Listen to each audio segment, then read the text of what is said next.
இந்த நாளிலும் மீண்டுமாய் சர்வ வல்லமையுள்ள தேவனின் ஊழியங்கள் எல் ஷடாய் மினிஸ்ட்ரியின் சார்பாக உங்கள் அனைவரையும் சந்திப்பதிலே மிக்க மகிழ்ச்சி அடைந்தேன். உங்கள் அனைவரும் ஆண்டவராகிய இயேசு கிறிஸ்துவின் இனிதான நாமத்தினாலே வாழ்த்தி வணங்குகிறேன். இந்த நாளிலே வேத விளக்கங்களின் பகுதியிலே தொடர்ந்து நம் மத்தியிலே ஒவ்வொரு புதன்கிழமை காலை 6:30 முதல் 7 மணி வரை வேதத்தின் எழும்பும் அநேக சந்தேகங்களை நமக்கு தீர்த்து வைத்துக் கொண்டிருக்கும் சகோதரர் இமானுவேல் புருஷோத்தமன் அவர்கள் இந்த நாளிலே நம் மத்தியில் உள்ள 2 கேள்விகளுக்கு பதிலளிக்க வந்துள்ளார்கள். முதலாவது கேள்வி, சபையின் அங்கமாகாத ஒருவர் பரலோகம் போக முடியாதா என்ற கேள்விக்கும், இரண்டாவதாக சன்மார்க்க ஜீவியம் செய்வோருக்கு பரலோகம் கிடைக்காதா என்ற சந்தேகத்தை இந்த நாளிலே நம் மத்தியிலே வேதத்தின் அடிப்படையில் வந்து அவர்கள் தீர்த்து நம்முடைய ஆவிக்குரிய வாழ்க்கையில வளர்ந்து நித்திய ஜீவனை சுதந்திரத்துக் கொள்ள உதவுவார்கள். உங்கள் அனைவருக்கும் என்னுடைய வாழ்த்துக்களை தெரிவித்துக் கொள்கிறேன். இந்த நாளிலும் வேத விளக்கத்திற்கு கடந்து போவதற்கு முன்பதாக ஒரு பாடலை பாடி இந்த வேத விளக்கத்தினுடைய நிகழ்ச்சிக்கு கடந்து போகலாம் என்று நினைக்கிறேன். ஒரு பாடலை பாடுவோம். பக்தருடன் பாடுவே பரமசபை மூத்தர் குழாம் கொடுவே,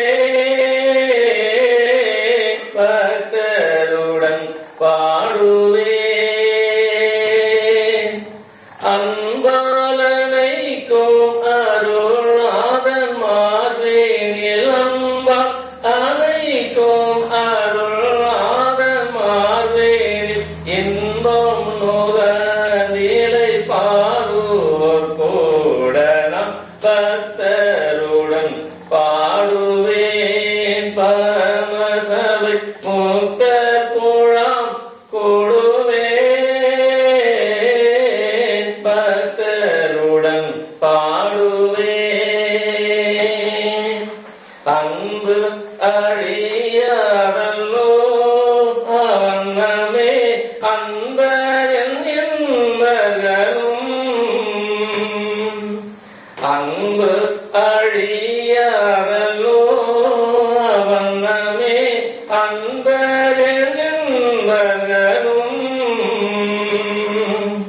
பொன்னடி பூமானின் புத்தோய பெற்றால் பொன்னடி பூமானின் புத்தோய பெற்றால் என்னுடன் தங்குவார் என்னோடி காலம பக்தருடன் பாடுவேன் பரமசபை மூத்தர் குழாம் கொடுவே,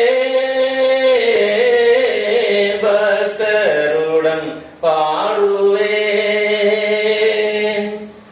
இதமும் பரமுண்டே இவழியாக்கு அகமும் ஆனவனடியே, இகமும் பரமுண்டே அறிவருக்கு அகமும்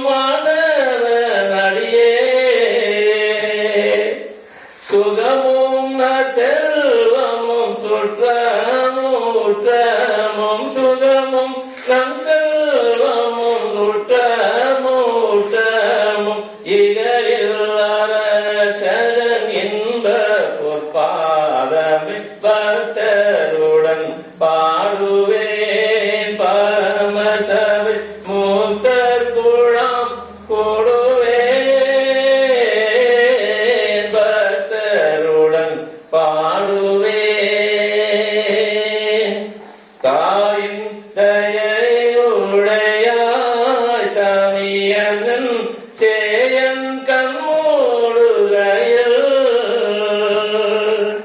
தாயின் தயவுடையாய் கவியன் சேயன் கண்மூடுகையில் பாயோடி பசும் பொன்னே பக்தர் சிந்தாமணி பாயோடி பசும் பொன்னே பக்தர் சிந்தாமணி தூயாத்திரு பாதம் தரிசனம் தந்தரு பக்தருடன் பாடுவே பரமசபை மூத்தர் கூழாம் கூடுவே பக்தருடன் பாடுவே பக்தருடன் பாடுவே பக்தருடன் பாடுவே பக்தருடன் பாடுவே.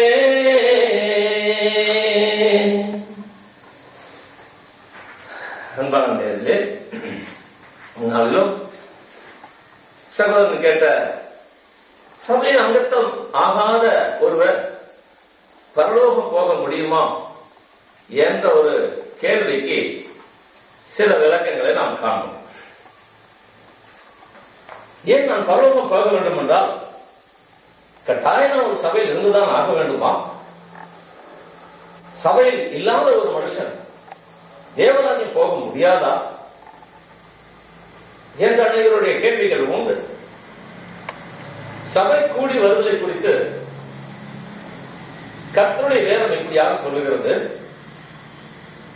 கர்த்தர் ரட்சிக்கப்படுபவர்களை அனுதினமும் சபைகளில் சேர்த்து வந்தார் என்று சொல்லி அப்போஸ்தலர் நடவடிக்கைகள் 2:47 வாசிக்கிறோம். அந்த சபையிலே தேவனை துதித்து ஆராதித்து தேவனை மகிமைப்படுத்தி கவனமற்ற இருதயத்தோடு கூட ஒருவர் இருந்தார்கள் என்று சொல்லி நாம் பார்க்கிறோம். இன்னுமாக எபிரேயர் நிருபம் 10ஆம் அதிகாரம் 23 இருந்து 25 வரைக்கும் உள்ள வசனங்களை வாசிப்போமே. ஆனால் அங்கே சபை கூடி வருதலை ஒருவன் விட்டுவிடாமல் இருப்பது நல்லது என்று சொல்லப்படுகிறதை காண முடியும். காரணம் என்ன? நற்கிரிகளுக்கும் அன்புக்கும் நாம் ஏவப்படும்படியாக சபை கூடி வருதலை நாம் விட்டுவிடாதபடி அந்த சபை கூடி வருகிற அந்த அனுபவத்தின் மூலமாக ஒருவருக்கொருவர் குறைகளை அல்லது ஒருவருக்கொருவருடைய அறிவுரைகளை ஆலோசனைகளை புத்திமதிகளை சொல்லிக் கொண்டு நாம் அறிவிலே விருத்தியாகவும் தேர்ந்தவர்கள் ஆகும்படியாகவும் கர்த்தருடைய வருகைக்கு நாம் ஆயத்தமாகும்படியாகவும் அந்த சபை கூடி வருவதில் நம்ம விட்டுவிடாமல் இருப்பது நல்லது என்று சொல்லப்படுகிற ஆலோசனை கேட்க முடியும்.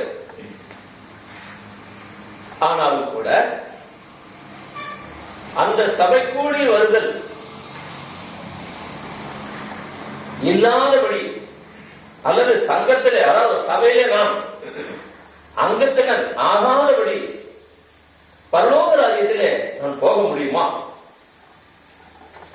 வேதத்தில் சபையை குறித்தும் சபை கூடி வருதலை விட்டுவிடாததை குறித்தும் சொல்லப்பட்டிருக்கிறது உண்மைதான். சபையே பார்க்காத ஒருவர் நான் எப்படி பரலோகத்துக்கு போக முடியும் அல்லது பரலோகத்துக்கு போக முடியாத வழியே இல்லையா என்று சொல்லி கேட்கும் பொழுது, ஒன்று அவன் கற்றாந்தி இயேசு கிறிஸ்துவை ஏற்றுக்கொள்ளும் பொழுது அவனுக்கு ஒரு ஞானஸ்நானம் தேவை. அந்த ஞானஸ்நானத்தை கொடுப்பதற்கு ஒரு தேவனுடைய பிள்ளை தேவை என்பது மாத்திரம் நாம் காண முடிகிறது. உதாரணமாக அப்போஸ்தலர் நடவடிக்கைகள் 8ஆம் அதிகாரத்தில் பிலிப்பை கொண்டு எத்தியோப்பியா மந்திரி காந்தேக என்பவர்களுக்கு மந்திரியாக இருந்த ஒருவனை ரட்சிப்புக்கு நேராய் தேவன் வழி நடத்துகிற ஒரு சம்பவத்தை அப்போஸ்தலர் நடவடிக்கைகள் 8ஆம் அதிகாரத்தில் காண முடியும்.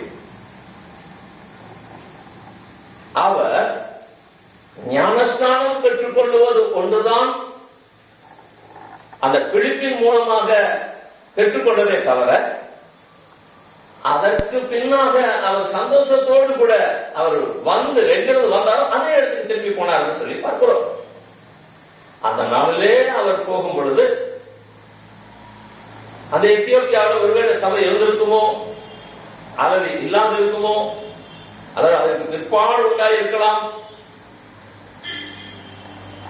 இந்த போகும் வழியிலே அவர் இறந்திருப்பாரே. ஆனால் எந்த சமயம் அங்கத்தினம் ஆகாத ஒருவர் அங்கு போய் ஒரு சில நாட்களில் இறந்திருந்தாலும் அவர் பரலோகத்தில் போக முடியுமா முடியாதா என்பதுதான்.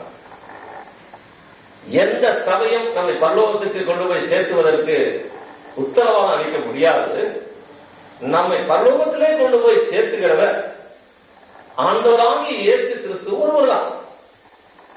யோவான் எழுதின சுவிசேஷத்தில் 14ஆம் அதிகாரம் 6ஆம் வசனத்தில் வாசிப்போமேயானால், நானே வழியும் சத்தியம் ஜீவனுமாய் இருக்கிறேன், என்னை எல்லாருடைய பிதாவினிடத்தில் யாரும் செல்ல முடியாது என்று சொல்லுகிறார். இயேசு கிறிஸ்து மூலமாக தான் நாம் போக முடியும். ஒரு மனம் திரும்புவதும் பரலோக ராஜ்யத்துக்கும் தான் சம்மதமே தவிர, ஒரு சபையிலே இருந்தால்தான் அவன் பரலோகம் போய் சேர முடியும் என்பதற்கு வேதத்தில் இடமில்லை. ஆகவே நான் சபைக்கு போக வேண்டாம் என்பதல்ல அர்த்தம், சபைக்கு போகக்கூடாது என்பதும் அர்த்தம் அல்ல. சபையில் அங்கமாகாத ஒருவன் பரலோகம் போக முடியுமா முடியாதா என்பதற்கு மாத்திரமே பதில். இயேசு கிறிஸ்து சொன்னார், யோவான் சுவிசேஷம் 3ஆம் அதிகாரம் 3ஆவது வசனத்துல, ஒருவன் சபையிலே சேர்ந்தாலே மாத்திரம் பரலோகத்திலே போக முடியும் என்று அவர் சொல்லவில்லை. ஒருவன் மறுபடியும் பிறவாவிட்டால் தேவனுடைய ராஜ்யத்தில் பிரவேசிக்க மாட்டான் என்றுதான் ஆண்டவருடைய வார்த்தை நமக்கு சொல்லுகிறதை காண முடியும். ஆகவே ஒரு மனுஷனுடைய மனம் திரும்புதல் தான் முக்கியம். ஒரு மனுஷனுக்குள்ளாக உள்ளான மனுஷனுக்குள்ளாக ஏற்படுகிற ஒரு மாறுதல் தான் முக்கியம். ஒரு பாவ காரியத்திலிருந்தும் பிசாசின் கிரியிலிருந்து அவன் விடுவிக்கப்பட வேண்டியதுதான் முக்கியம் என்பதை தவிர,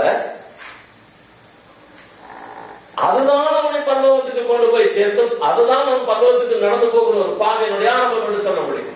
உதாரணமாக லூக்கா எழுதின சுவிசேஷம் 11ஆம் அதிகாரம் 20வது வசனத்தை நாம் வாசிப்போமே. ஆனால் நாம் தேவனுடைய விரல்களினாலே பிசாசை உங்களிடத்திலிருந்து துரத்துகிறபடினால தேவனுடைய ராஜ்யம் உங்களிடத்தில் வந்திருக்கிறதே என்று சொல்லப்பட்டிருக்கிறது.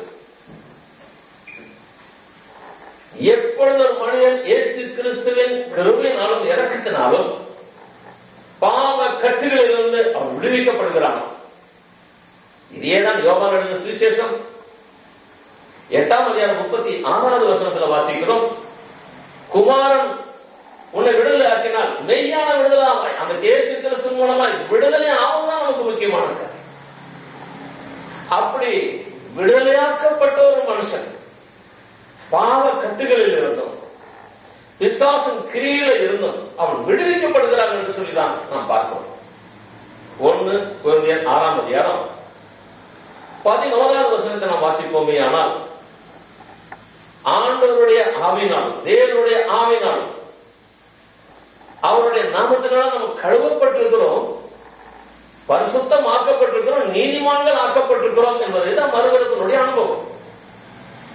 இந்த ஒரு தகுதிதான் நமக்கு பரலோகத்துக்கு போவதற்கு ஒரு ஆரம்பமே ஒழிய, அல்லது இந்த ஒரு தகுதிதான் ரொம்ப முக்கியமே அல்லாதபடி எந்த சபையிலே இருந்தால் அவன் பரலோகம் வருவான் என்பது முக்கியமான காரியம் அல்ல.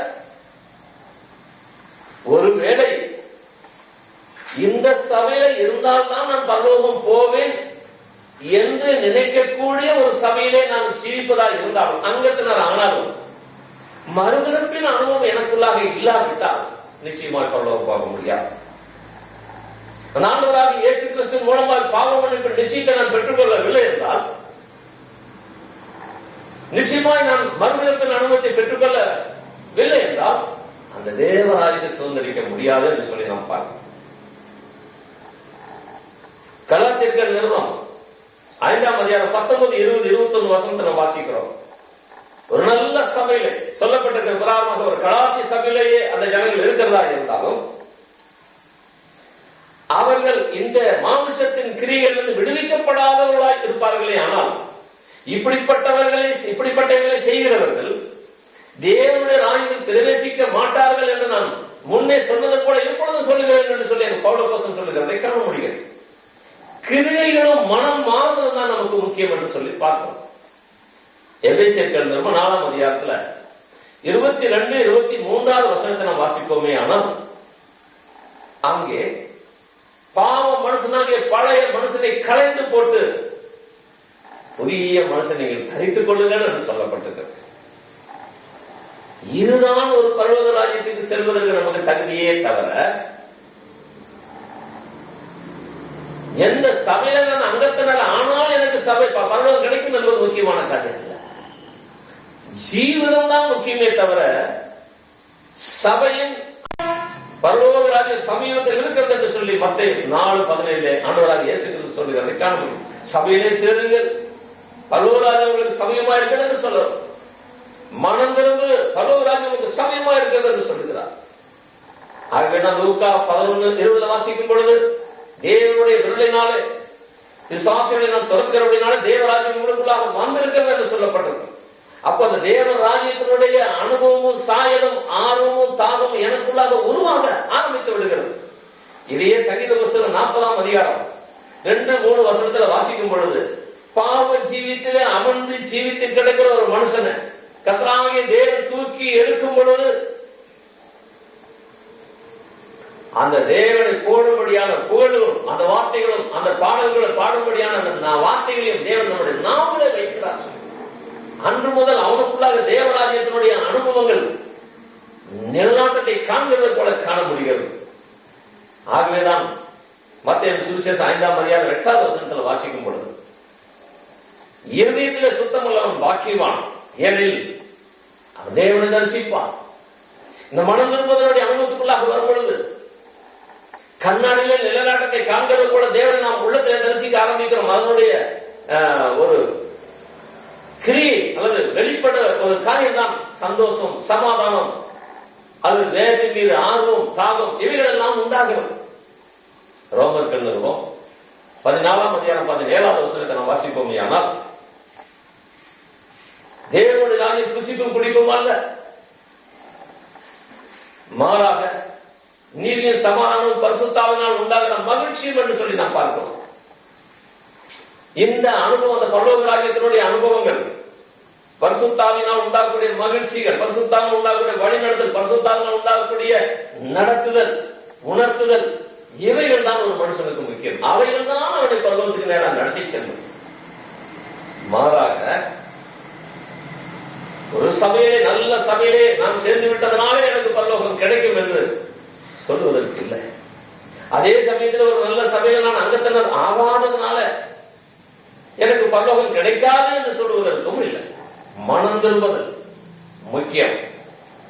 பரலோகத்தில் ஆளுகை செய்கிறவராக இயேசு கிறிஸ்து இந்த நாளிலே நம்முடைய உள்ளங்களில் ஆளுகை செய்கிறவராக இருப்பாரே, ஆனால் பரலோகம் நமக்கு நிச்சயம் உண்டு. உதாரணமாக இயேசு கிறிஸ்துவனுடைய மரணத்தின் சமயத்தில்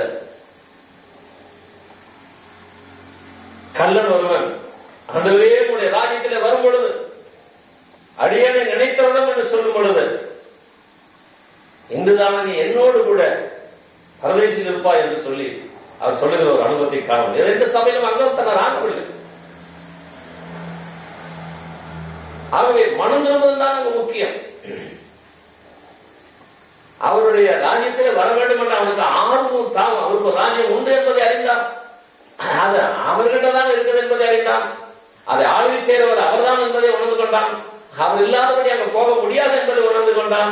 ஆகவே எல்லாம் அவர் உணர்ந்தவனாய் உடனே தன்னுடைய நேரத்தை வீணாக்காதபடி இயேசு இடத்தில் விண்ணப்பிக்கிறதை காண முடியும். உடனே அதை அவர் செய்கிறார். இல்லை, சபையிலே அங்கத்தினர் ஆகாத ஒருவனை நான் எப்படி எடுத்துக்கொள்ள முடியும் என்று அவர் சொல்லவில்லை. ஆகவே மனம் திரும்பணும், சுத்த ஜீவிதம் ஜீவிக்கும்படியான ஒரு பரிசுத்தாவியனுடைய நடத்தலும் தான் நமக்கு முக்கியம். உதாரணமாக 2 கொரிந்தியர் 3ஆம் அதிகாரம் 17, 18வது வசனத்துல வாசிப்போமே. ஆனால் கர்த்தருடைய ஆவி எங்கேயோ அங்கு விடுதலை உண்டு. கர்த்தருடைய ஆவி எங்கே? நம்முடைய உள்ளங்களிலே இருக்கிறது. வெளிப்படுத்தின விசேஷம் 3ஆம் அதிகாரம் 19, 20 வசனத்துல வாசிக்கும் பொழுது, நம்ம மனதிருக்கும்படியாக ஆவியானுடைய சத்தம் நமக்கு உள்ளதாக கேட்டு கேட்டு நம்முடைய எண்ணங்களை திறக்கும் கூட நம்மளோடு கூட அவர் வந்து இருக்கிறார் சொல்லி நாம் பார்க்கிறோம். யோவான் சுவிசேஷம் 14ஆம் அதிகாரம் 21, 23 வசனங்களை வாசிக்கும் பொழுது நாம் காண முடியும். பிதாவாகிய தேவன் குமாரனாகிய இயேசு கிறிஸ்து நம்மளோடு கூட இருக்கிறார் என்று சொல்லி நாம் பார்க்கிறோம். 1 கொரிந்தியர் 3ஆம் அதிகாரம் 16, 17வது வசனத்துல வாசிக்கும் பொழுது அந்த பரிசுத்த ஆவியானவர் நமக்குள்ளாக தங்கி இருக்கிறார் என்று சொல்லி நாம் பார்க்கிறோம். ஆக இந்த அனுபவத்தை காத்து ஜீவித்து மரணத்தை சந்திப்பதுதான் நமக்கு முக்கியமே தவிர, அப்படிப்பட்ட ஒரு ஜீவனை ஜீவித்து அந்த கிறிஸ்துவுக்குள் நம்முடைய வாழ்க்கையை அமைத்து என்னுடைய மரணமும் கிறிஸ்துவுக்குள் இருக்குமானால் நிச்சயமாக பரலோகம் நமக்கு உண்டு. அதை யாரும் தடுத்து நிறுத்த முடியாது. வெளிப்படுத்தின விசேஷம் 14ஆம் அதிகாரம் 13வது வசனத்தில் வாசிப்போமையானால், இது முதல் கிறிஸ்துவுக்குள் மரிக்கிறவர்கள் பாக்கியவான்கள் என்று எழுத என்று சொல்லப்பட்டிருக்கிறது. ஏன்? கிறிஸ்துவுக்குள் வாழ்க்கையை ஆரம்பித்து கிறிஸ்துவுக்குள் ஒரு மரணத்தை நாம் சந்திப்பதாக ரோமர்கள் 6ஆம் அதிகாரம் 4வது வசனத்தின் பிரகாரமாக பழைய மனுஷனை கலைந்து பழைய மனுஷனை இறக்க வைத்து அவனை கிறிஸ்துவோடு கூட அடக்கம் பண்ணப்பட்டு அந்த கிறிஸ்து உயிர்த்தெழுந்தது போல நம்ம உயிர்த்தெழுந்த ஜீவனுக்குள்ளாக நடந்து அந்த கிறிஸ்துவுக்குள்ளாக மரிக்கும் பொழுது நிச்சயமா தேவராஜ்யம் நமக்கு உண்டு. ஆகவே சபையில் இருந்தால் மாத்திரம்தான் நாம் பரலோகத்திலே போய் சேர முடியும் என்று சொல்வதற்கு அல்ல. ஆகவே சபைக்கூடி வருவதை நம்ம விட்டுவிட வேண்டும் என்பதும் அவருடைய பொருள் அல்ல. நிச்சயமாய் தேவனை ஏற்றுக்கொண்டு கிறிஸ்துவனுடைய உபதேசத்தை மனதில் வைத்து அவருக்கு பிரியமான ஒரு ஜீவித்தை ஜீவிக்கும் பொழுது பரிசுத்த ஆவியான நானுதினமும் நம்முடைய மறுரூபத்துக்கு நேரம் நடத்தி செல்கிறார் என்று சொல்லி 2 கொரிந்தியர் 3:18 நாம் வாசிக்க முடியும். அந்த ஆவியானவர் தாமே அந்த தேவனுடைய சாயாக மாறும்படியாக நம்மை மறுரூபத்திற்கு நேரம் நடத்துகிறார் என்று சொல்லி நாம் பார்க்கிறோம். இது ஒரு நாள் நடக்கும் சம்பவம் அல்ல. அனுதினமும் அந்த தேவ ஆவியானவர் அவருடைய சத்தியத்தை கொண்டு நமக்கு நடத்தி அந்த பருவராயத்துக்கு நம்மளை ஆயத்தப்படுத்துகிறார், கருதிப்படுத்துகிறார் என்று சொல்ல முடியும். அடுத்து, சன்மார்க்க ஜீவிதம் ஜீவிக்கிற ஒரு மனுஷனுக்கு பரலோகம் போவதற்கு மார்க்கம் இல்லையா? அவன் குடிப்பழக்கம் கிடையாது, விபச்சாரங்கள் கிடையாது, திருடுவது கிடையாது, கொலை செய்வதில்லை, நியாயமான ஒரு ஜீவிதம் ஜீவிக்கிறான், அவன் நேர்மையான ஒரு ஜீவிதம் ஜீவிக்கிறான். அப்படிப்பட்ட ஒரு மனுஷன் அவன் இறப்பானே ஆனால் அவனுக்கு சொர்க்கத்தில் இடம் உண்டா? அவனுக்கு கிடைக்காதா என்ற கேள்விதான் அடுத்த ஒரு கேள்வி என்று சொல்லி நாம் பார்க்கிறோம். இதற்கு பிரசங்கியின் புஸ்தகம் 3ஆம் அதிகாரம் 17வது வசனத்தை நாம் வாசிக்க கேட்போம். பிரசங்கியின் புஸ்தகம் 3ஆம் அதிகாரம் 17வது வசனம். சகல எண்ணங்களையும் சகல செய்கைகளையும் நியாயம் தீர்க்கும் காலம் இனி இருக்கிறபடியால் சன்மார்க்கனையும் துன்மார்க்கனையும் தேவன் நியாயம் தீர்ப்பார் என்று என் உள்ளத்தில் எண்ணினேன். ஞானி சொல்லுகிறார், சன்மார்க்கனா இருந்தாலும் துன்மார்க்கனா இருந்தாலும் அவனுக்கு நியாயம் தீர்ப்பு உண்டு என்று சொல்லி நாம் பார்க்கிறோம். இன்னுமாக 2 தெசலோனிக்கர் புஸ்தகம் 1ஆம் அதிகாரம் 6லிருந்து 8 வரைக்கும் உள்ள ஒரு வசனத்தை நாம் காண்போம். 2 தெசலோனிக்கர் புஸ்தகம் 1ஆம் அதிகாரம் 6லிருந்து 8 வரைக்கும் உள்ள ஒரு வசனம். உங்களை உபத்திரவப்படுத்துகிறவர்களுக்கு உபத்திரவத்தையும் உபத்திரவப்படுகிற உங்களுக்கு எங்களோடு கூட இளைப்பாறுதலையும் பிரதிபலனாக கொடுப்பது தேவனுக்கு நீதியா இருக்கிறது. தேவனை அறியாதவர்களும், அதாவது இயேசு கிறிஸ்துவை அறியாதவர்களும் நம்முடைய கர்த்தராகிய இயேசு கிறிஸ்துவின் சுவிசேஷத்திற்கு கீழ்ப்படியாதவர்களுக்கும் நீதியுள்ள ஆக்கினையை செலுத்தும்படிக்கு கர்த்தராகிய இயேசு தமது வல்லமையின் தூதரோடும் ஜுவாலித்து எரிகிற அக்கினியோடும் வானத்திலிருந்து வெளிப்படும் போது அப்படியாகும். இங்கே தேவனை அறியாதவர்களும் என்று சொல்லப்பட்டிருக்கிறது. யோவான் சுவிசேஷம் 14ஆம் அதிகாரம் 4வது வசனத்தில் வாசிக்கும் பொழுது, கிறிஸ்து அல்லாதபடி பரலோக ராஜ்யத்தில் யாரும் போய் சேர முடியாதா? ஒரு மனிதன் சன்மார்க்க ஜீவனம் ஜீவித்தாலும் அல்லது எவ்வளவு நல்ல ஜீவனம் ஜீவித்தாலும் அவனை தேவனுடைய ராஜ்யத்திற்கு நேராக நடத்துவது பரிசுத்த ஆவியானவர் தான். ஒரு இயேசு கிறிஸ்து நமக்காக சொல்லி சேர்ந்த வார்த்தை என்ன? யோவான் சுவிசேஷம் 14ஆம் அதிகாரத்துல 1லிருந்து 3 வரைக்கும் உள்ள வசனங்களை வாசிப்போமே. ஆனால் உங்களுடைய இதயம் கலக்காமல் இருப்பதாக இதாகுங்கள் விசுவாசம் என் மீது விசுவாசம் வைங்கள். நான் உங்களுக்கு என்று ஒரு இடத்தை நான் ஆயத்தப்படுத்தியிருக்கிறேன். அந்த இடத்துல உங்களை நான் கூட்டிக் கொண்டு போவேன், திரும்ப வருவேன் என்று சொல்லுகிறார். இப்படி என்றால் தேவராஜ்யம் என்பதுதான் சொர்க்கம், அந்த பரலோகம். அந்த பரலோகம் அந்த சொர்க்கம் என்று சொல்லும் பொழுது அதற்கு யார் அதிகாரியா இருக்கிறாரோ, அதை யார் உண்டாக்கினவராக இருக்கிறாரோ, அந்த உண்டாக்கினவர் இல்லாதபடி அங்கே நாம் எப்படி போக முடியும்? அந்த உண்டாக்கினவருடைய அனுமதி இல்லாதபடி எப்படி நம்ம அங்கே செல்ல முடியும்? வெளிப்படுத்தின விசேஷம் 22ஆம் அதிகாரம், வெளிப்படுத்தின விசேஷம் மன்னிக்கணும் 21ஆம் அதிகாரத்துல 23வது வசனத்தை நான் வாசிக்க கேட்போம். வெளிப்படுத்தின விசேஷம் 21ஆம் அதிகாரம் 22, 23 2 வசனங்களை வாசிக்க கேட்போம். அதிலே தேவாலயத்தை நான் காணவில்லை, சர்வ வல்லமையுள்ள தேவனாகிய கர்த்தரும் ஆட்டுக்குட்டியானவருமே அதற்கு ஆலயம். நகரத்திற்கு வெளிச்சம் கொடுக்க சூரியனும் சந்திரனும் அதற்கு வேண்டுவதில்லை. தேவனுடைய மகிமையே அதை பிரகாசிப்பித்தது, ஆட்டுக்குட்டியானவரே அதற்கு விளக்கு. அடுத்த வசனத்தையும் சேர்த்து வாசிக்கிறேன். 24 ரட்சிக்கப்படுகிற ஜனங்கள் அதன் வெளிச்சத்திலே நடப்பார்கள். ரட்சிக்கப்படுகிற ஜனங்கள் தான் அந்த ஆட்டுக்குட்டியானவரோடு கூட நடப்பார்கள். யோவான் சுவிசேஷம் 6ஆம் அதிகாரத்துல 51, 52, 53 வசனங்கள் நாம் வாசிப்போமே. ஆனால் அவருடைய மாமிசத்தை உண்டு அவருடைய ரத்தத்தை பானம் பண்ணுகிறவன் எவனோ அவனுக்கு நித்திய ஜீவன் உண்டு என்று சொல்லுகிறார். ஆகவே கர்த்தராகிய இயேசு கிறிஸ்துவை அறிந்து ஏற்றுக்கொண்டு அவர் நினைவாக செய்யும்படியாக சொல்லி போன சம்பவங்களை நாம் செய்து அதன் மூலமா நான் கிறிஸ்துவின் பிள்ளை என்பதை அறிக்கை செய்யும் பொழுது மாத்திரமே அவருடைய ராஜ்யத்திற்கு நாம் சொல்ல முடியும். ஆகவே மனம் திரும்பாத ஒருவர் அவர் இயேசு கிறிஸ்துவின் மூலமாய் மறுபிறப்பின் அனுபவத்தை பெற்றுக்கொள்ள முடியாத ஒருவர் எப்படி தேவனுடைய ராஜ்யத்திலே பிரவேசிக்க முடியும்? தேவனுடைய ராஜ்யத்திலே பிரவேசிப்பதற்கும் உலகத்தில் மனுஷன் ரட்சிக்கப்படுவதற்கும் வேற எந்த மார்க்கமும் சொல்லப்படவில்லை.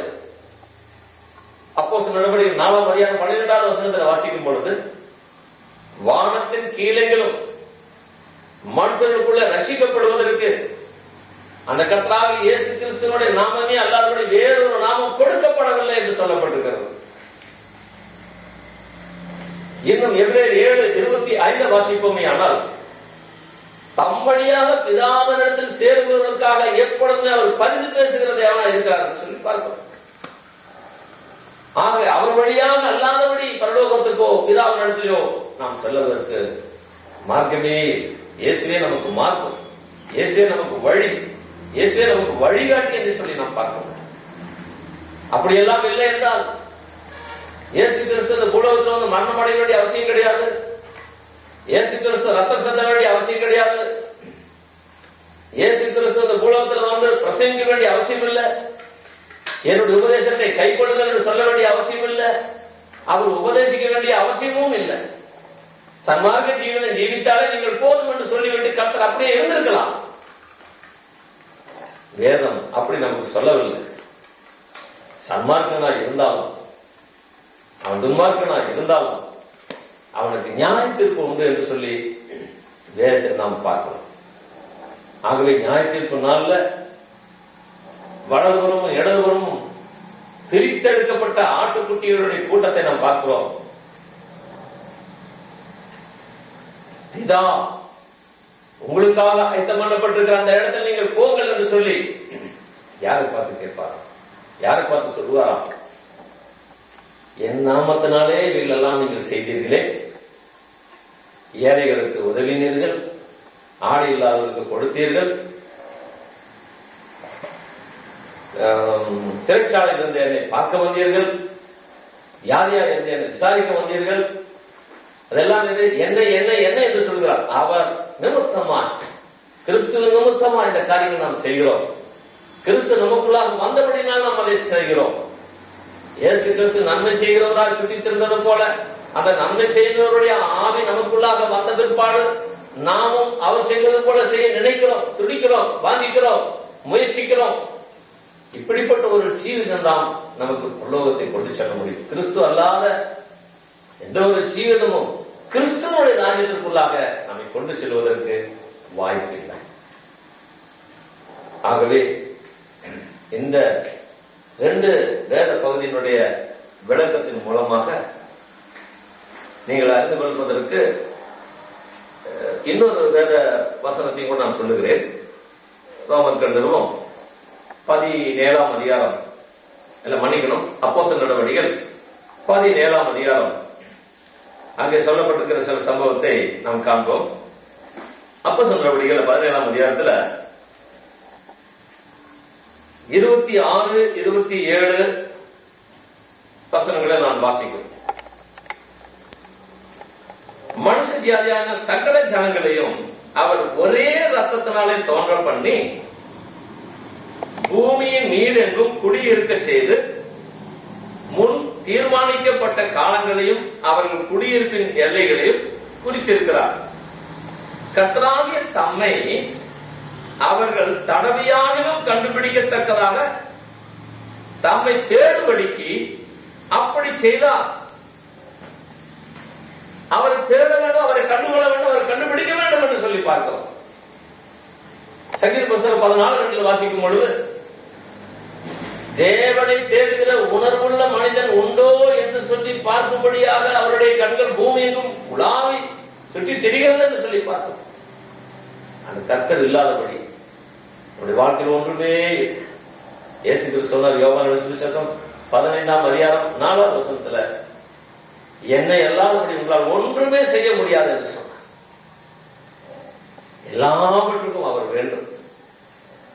அவர் இல்லாதபடி அவருடைய ராஜ்யத்துல நம்ம என்ன விதமான ஒரு ஜீவனை ஜீவித்தாலும் தேவராஜ்யத்திற்கு போவதற்கு, போய் சேர்வதற்கு மாற்றம் இல்லை. ஆண்டவராகிய இயேசு கிறிஸ்துதாமே இன்னும் கூடுதலாய் உங்களுக்கு தெளிவான விளக்கங்களை கொடுத்து தம்முடைய பரிசுத்த ராஜ்யத்துக்கு நேராக உங்களை நடத்துவாராக.